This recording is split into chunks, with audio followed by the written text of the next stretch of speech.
Soma is a graphic novel miniseries written by Fernando Yor, illustrated by Carles Dalmau, and published by Oni Press. Oni Press also published the Scott Pilgrim comics, which might be their most well-known series, as well as the only other series I've read from this publisher. I was only interested in reading this series since I'm a big fan of Carles Dalmau, specifically his art he's done for the Devolver Digital video game Cult of the Lamb. Since I'm a fan of his art, I figure I'll give this a try. It pretty recently released in English and in color, so you know I had to cop. This is hopefully going to be a very short video since this book isn't very long, and I don't really feel like explaining everything that happens page by page like I normally do. Okay, so Soma is about this girl named Maya living in Otsego, Minnesota. She doesn't feel fulfilled as a full-time comics artist.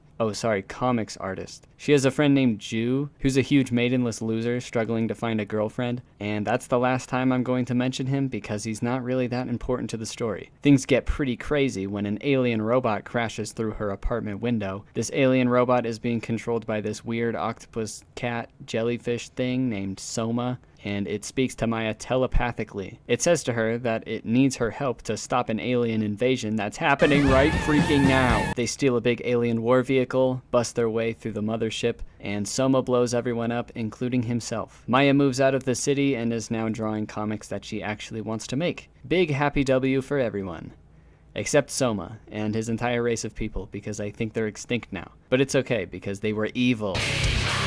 That's pretty much the whole story. It's a short book that's pretty well paced, all things considered. There's enough setup so it doesn't feel like we're rushing through the plot, but not so much setup that it puts me to sleep. I'm not going to focus much on the story because the story is perfectly fine and not really what I wanted to talk about the most. The writing is definitely a point of conversation. This comic was originally written in Spanish and was translated into English, which is the language I read it in. I don't read a lot of comics written by foreign writers, so I don't have much reference, but for me, I felt like the translation could be better. All the dialogue is pretty stiff. It reminded me pretty heavily of Hotline Miami Wildlife in that sense. It honestly sounds a lot like anime dialogue to me, so if you're used to that, then you'll probably have no problem with the writing. There is another criticism that I will mention, and this is going to be something that is very specific to me personally. The main characters are kinda overly socially anxious. Like, it's made very clear that these guys just crumble under any kind of social interaction. For a lot of people, that's gonna be really relatable, and I'm glad that there are stories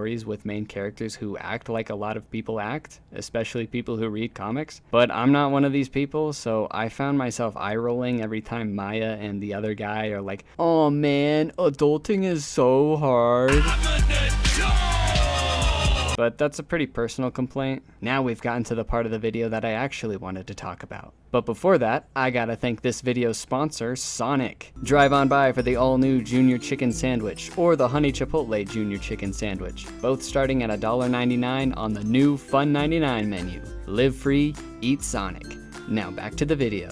Carles is a fantastic artist, and the only reason why I picked this book up. I think it's safe to say that anime is a very large inspiration for his art. The exaggerated expressions, everything being pretty round and cutesy, and of course, everyone having huge, ginormous eyes. Big, huge, gigantic, enormous round eyes. So with art that's inspired by anime and anime-like dialogue, that means this book is the closest you're gonna get to me reviewing a manga, so enjoy it while it lasts. The one thing that I don't like about his art, and this applies to a lot of anime-inspired styles, is that everyone kinda has the same face. You know what? Not kinda. Everyone has the same face. It's a good thing there aren't very many characters in this book, otherwise I would have no idea who was talking. Unlike Scott Pilgrim, which dude, why does everyone look the exact same? I cannot tell these people apart if my life depended on it. Besides that, I really like Carles's art in this book. I'm really glad they added color to it. The color really adds so much life and vibrancy to the pages. I can't imagine the story to be as engaging without them. One thing that was really strange to me is that whenever a character has any extreme emotion, it's conveyed by snot streaming down their face. I don't know why this so frequently happens. It's kind of gross and unnecessary. Do these people even have noses? Anyway, at one point there's a cult that worships the alien invaders, and the symbol that's used is a little familiar.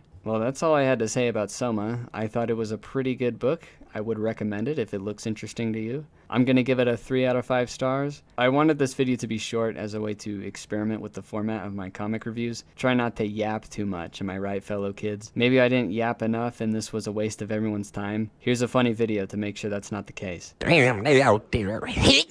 Bro got hit so hard, he got that booty meat exposed like hell no. Then he want to act like it's a damn penalty. It's not. You just got form tackled. There's no reason your booty meat should be touching the oxygen during a football game. Look how he's just looking over. Hell no, I would have been ejected. Booty meat out. You got clobbered. And you coughed up the ball. I never touch a football again in my damn life.